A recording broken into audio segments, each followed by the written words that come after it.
So I'm standing here before the broken elm guitar, pondering a problem.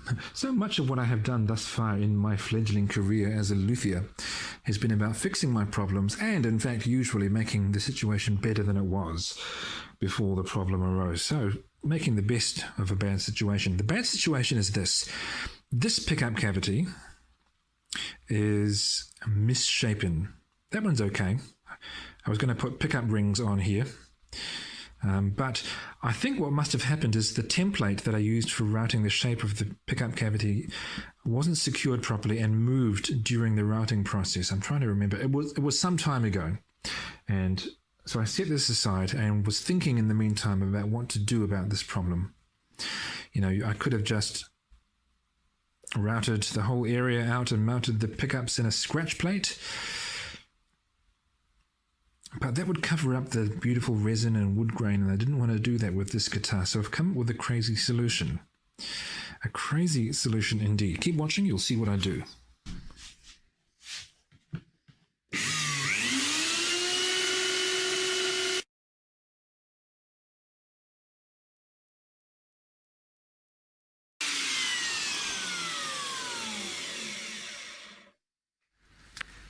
So I routed those two rectangular cavities for the pickups. That one's the right size, but that one is still too tall. Like, you know, by routing you can't make something smaller. So it's still too long that way. What I'm going to do, seems crazy I know, but bear with me, is fill the end of that cavity with epoxy resin, thereby making it smaller. After all, there is epoxy resin there and epoxy resin there, so it shouldn't stand out that much. And I'm also going to be using P90 pickup rings to go around the pickups, which will cover part of what I'm going to do here anyway. I think this should work. The only concern is that epoxy resin would flow through the cable routing and fill it up, and that would be no good. So I've put a couple of pieces of drinking straw through the cable routing hole at the edge of the pickup and filled the straw with silicone glue, and then bunged up the rest of the hole with silicone glue. And I've got a piece of wood the right width for the cavity and wrapped it in plastic and clamped that in place. So I think this should work. So when I pour epoxy resin into that space, it will just fill the end of the cavity and nothing else. I'll just give you a better look. I bought some blue tack. I don't know what part of the world you're in, obviously, but do you have blue tack there? Well, we have it here. It's like this plasticine stuff that you can use to stick posters onto the wall and other things. So I've pressed some blue tack into the areas where epoxy resin might get through. It might not have, it might have been okay, but I want to be really safe. Okay, I'll do the mixing and the pour. It's a very small pour, but it is a pour nonetheless. All right, I've mixed up 4-to-1 as per the directions.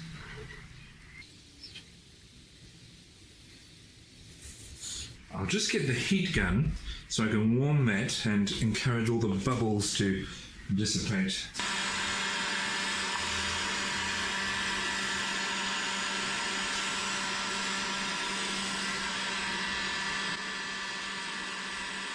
There was a part just over there where there was a little cave not quite filled in, and it looked okay and I didn't have to fill it in, but because I have enough epoxy resin in doing this job, I have filled it in. You can see there that all the bubbles have risen to the surface, which is all I need to have happen. And that will do, and that really ends the job for today, because this stuff needs 24 hours to cure.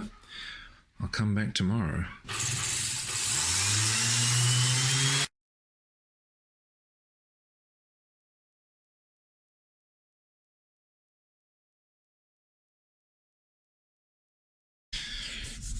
And that's gone as well as anyone might have hoped. Certainly as well as I hoped. Okay, so now this pickup cavity is, well, it's the right size, it always was. This one is slightly smaller, which is a good place to be because now I can enlarge it just a little. I won't though, not just yet. I'll wait until The bridge arrives, which has been delayed in postage from China. Annoying. And then when I know how everything lines up, I probably could route that now, but I won't. Wait until I've got everything to lay out. Boy, this feels smooth. I've sanded this top down to 800 grit, which is really smooth. I just had a moment of panic, but I'm so glad I was wrong. I don't often feel glad about being wrong, but this time I was wrong, and I'm pleased for it. Normally, not always, but normally, I say not always because I've got multiple guitars in the works and they don't all conform to this, but normally the scale length that I use is 25.5 inches. So 25.5 inches from where the nut will be to where the string will stop vibrating at the saddles where it gets cut off. That's what I usually do. And I'm about to do the fret work. So to level the frets as necessary and then crown them, which, as you know, is something that's a bit fiddly and not my favourite yet, but I'm starting to enjoy it more as I get better at it.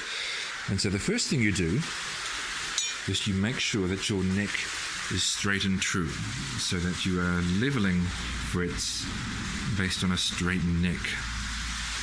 So this is a notched straight edge, which you can use to make sure that your neck is straight. It's a straight edge with notches in it so that you can sit it over the frets.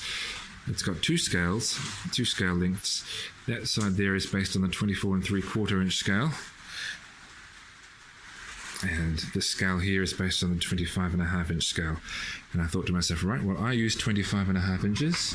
So let's put this on. And, oh dear, it's not lined up.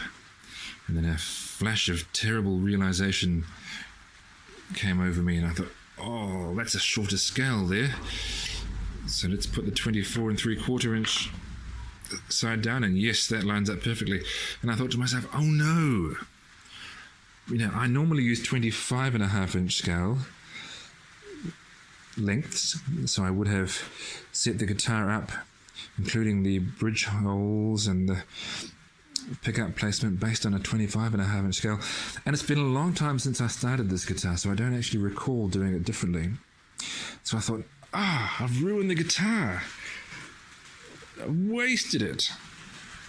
But on this occasion, I should have had a little bit more faith in myself. I didn't remember how I set the guitar up lengthwise, but a little bit of measuring. So with the 0 point on the slot where the nut will be, and 24 3/4 inch mark there, I can see actually, thankfully, I did set this up based on the 24 3/4 inch scale, which is very relieving indeed. So, now that panic has subsided, I will continue with the fretwork. Alright, it's time to do the fretting, as I said. The first actual piece of fretting that I will do is the fret ends, but I'm also going to have to do some levelling. Now, in a perfect world, if you installed the frets perfectly, you wouldn't have to do any levelling, because you would have pushed them down just the right amount evenly across the fret, so that they're all just the right height, they're all the same height. Levelling is just a way of saying, oops, they're not quite even, I'll fix that up. And the reason I want to do as little levelling as possible is that the only reason you have to crown frets is because you've levelled them. You've made the top flat, and then you crown them and put that nice round shape back on the top.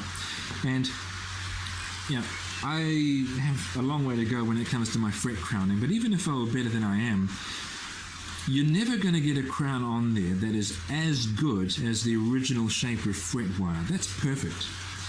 So you really want to avoid crowning if you can help it, and you want to do as little of it as is necessary. So if I leveled all the frets, then I would have to crown every one of the frets. So every one of the frets would then have a less than perfect crown on it, because you're never going to get it quite as perfect as it was. I'm getting better at putting frets in, so what I'm doing is just going along the fretboard with my fret rocker and finding the high spots. That fret was high most of the way across. That one had a little bit of high just at one end, so I've marked that with my marker. That one had a little bit just at the other end. That one had a little spot just in the middle, and I'll do this all the way up to the top of the fret, because I think what I'm seeing is there probably won't be any more than 5 frets that need to be done. So I will only do those 5 frets.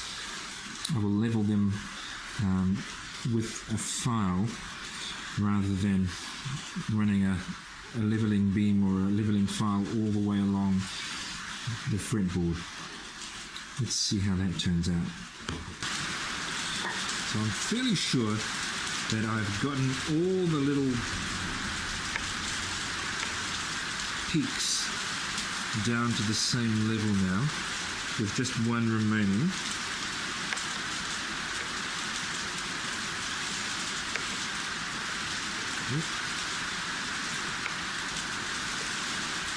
Yep, I have. This one here still rocks.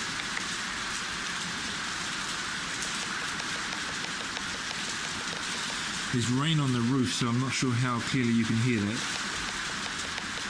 but it is rocking. Although, as I check it again, I see it's only rocking from the middle of the fret downwards. Let me just check if it's rocking right at the very end again.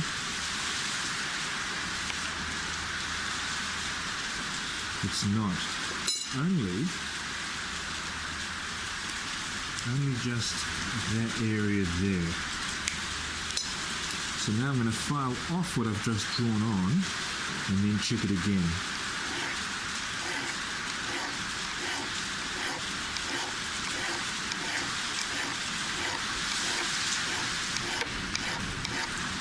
And you don't want to file off too much, otherwise that one will become a peak relative to that one, and you don't want that.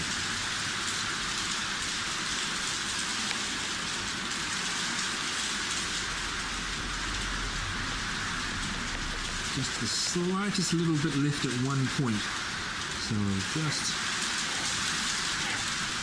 give it a few of those.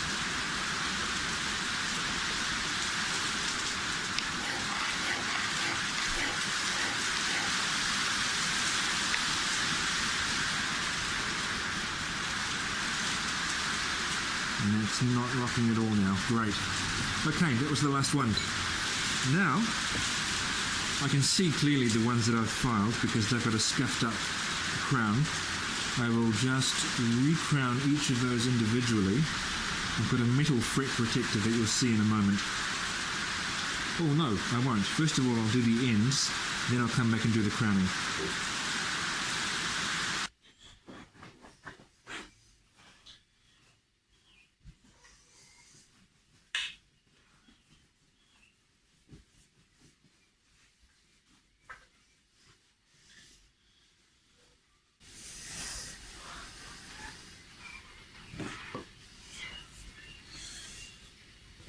Just toweling the last of the oil off. That doesn't look half bad, does it?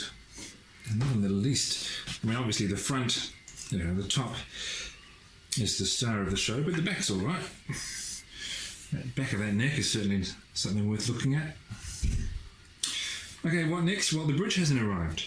I've got all the other parts though. Maybe I should just start putting those on. Yes, perhaps, maybe. Not sure, we'll see, you'll find out.